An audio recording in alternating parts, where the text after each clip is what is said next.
After it was heavily rumoured during last weekend's Qatar Grand Prix, Alpine have confirmed that reserve driver Jack Doohan will make his Formula One debut in this weekend's Abu Dhabi Grand Prix. Now, Doohan is set to drive full-time for Alpine in 2025 alongside Pierre Gasly. With Doohan set for his first F1 race, it means that Alpine is parting ways with Esteban Ocon one race early before he moves to Haas next year. This ends a troublesome relationship between the team and driver that saw them clash on numerous occasions. Doohan, however, has said that he is stoked to be making his F1 debut in Abu Dhabi and acknowledged Ocon for helping him develop as a driver. The photo courtesy there of Alpine.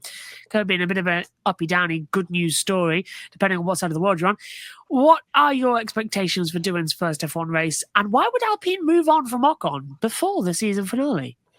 Yeah, starting with Jack Doohan, like I said on Sunday, I think that this is a great opportunity for him to get a head start on the 2025 season. As we already know, he's been announced as the second driver at Alpine alongside Pierre Gasly. So to get one race under his belt, one weekend as a Formula One racing driver, I think that'll be really good for him. So he can start building chemistry with the team early and basically starting his tenure as an F1 driver early. And as for expectations in his first Formula One race, you think when you're a rookie on debut, the best thing you can do is just run all the laps, try not to put a wheel wrong, and just get up to speed with everything. But Alpine, they're going to want to get some good points in the constructors battle. So at the same time, there are a little bit of pressure on Jack Doohan, especially with the run that they've been on lately. Alpine, compared to where they were at the beginning of the season, and now they've made tremendous improvement with the car, and certainly there's going to be some pressure on Doohan, to try to perform it really well on debut. But who really knows? There's always pressure in Formula One, and we'll see what he's able to do in Abu Dhabi. And plus, there are also rumors, despite Doohan making his F1 race debut, some rumors seem to suggest, that maybe Jack Doohan might not be in that car at the beginning of the next season, which would be really surprising. They said that Alpine had previously, look at Franco Colapinto, but after Colapinto, he started off so strong. When he replaced Logan Sargent at Williams, people were saying, wow, this Colapinto kid is really good. And he was relatively unknown to a lot of people. And he set the world on fire in that Williams. And people were saying Colapinto needs to be on the grid. When Williams signs Carlos Sainz and Alpine retiring, they're like, it would be a shame if Colapinto is left off the grid. But in the last several races, Colapinto has looked exactly like what he is, a rookie race car driver.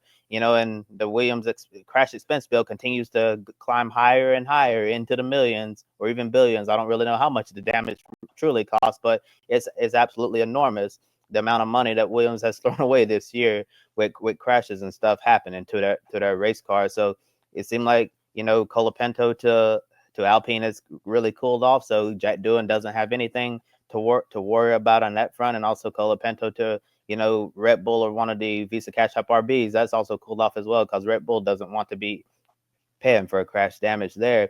But so hopefully Jack Doohan will have a great race, and then he can go into next season without worrying about his F1 contract being ripped right away from him before he even has a chance. But Colapinto is definitely an intriguing option. And in regards to Esteban Ocon leaving Alpine before the final race of the season, it really seems it seems to be something that we probably saw coming at some point. Yeah, because this relationship, we talked about them after Monaco, and with the contact with his teammate Pierre Gasly, him and the team, it just wasn't good between them. We already know about the bad relationship between Ocon and Gasly, and then him and the team just had a falling apart. And after the situation in Monaco, there was truly no coming back from that at all. And at first I was just thinking, hey, they're just sick of Esteban Ocon and Ocon's sick of them, so they just want to just end this partnership right now, and just be done with it, just like that. And thanks to some great reporting from the journalists inside the Formula One paddock, we learned that basically Ocon was given an ultimatum. You either sit out Abu Dhabi, and let Jack Doohan race in your seat, or you don't get to participate in the postseason test with Haas. And obviously Ocon has made his decision. He wanted to get a head start next year and drive the Haas at the postseason test, while Jack Doohan gets to make his F1 race debut. So I guess that's the reason why Ocon is out from Alpine, because they wanted Jack Doohan to get a race in, and they were not going to let Ocon participate in the F1 postseason test with Haas. So that's that. Yeah, just to pick up on a few of Kobe's points there, great for Jack. This is a great opportunity for him to get a race under his belt. He's been working hard behind the scenes, as we know, for the last 12 months or so, I suppose. We talked about him perhaps coming in after that Monaco clash between Ocon and Gasly, if they were going to sit Ocon out for a race, and they didn't. So with all the things that Kobe just mentioned about Ocon going to Haas and being told, and he was only told a couple of hours before the Grand Prix on Sunday, it turns out. This was a Sunday morning thing last weekend. So Esteban's last race for Alpine only made it as far as turn 1. At least he didn't get clapped with a penalty during the race, I suppose. But great for Jack. He'll just have to try and log the laps.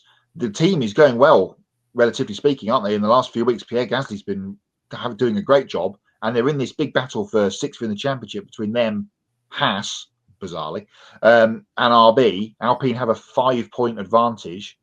5-point advantage on Haas going into the weekend. So, on that sense, you would think they need Esteban to be in the car, the experienced head, race winner, of course, to help them get over the line and keep 6th. But if Jack ends up making a mess on the first lap and taking himself out from a point scoring place, or ends up taking out Pierre Gasly, the door could be open perhaps for Haas to swoop in and take 6th. That'd be a story, wouldn't it? So we've got the championship battle for McLaren and Ferrari. We've also got this going on for P6. But there's also talk of the postseason testing. There was also a story about Hamilton not being either not being allowed or not wanting to be running for Ferrari, which I don't think that's not wanting to run for Ferrari is a bit of an odd one, but he's not going to be running at the postseason test for Ferrari, but Ocon will, and it gives him a bit of a head start for next year.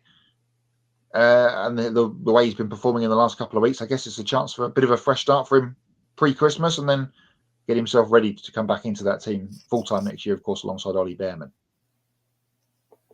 Yeah, many rumoured as well that Lewis Hamilton wouldn't do this weekend, so delighted to say he is. Yeah. I got close though.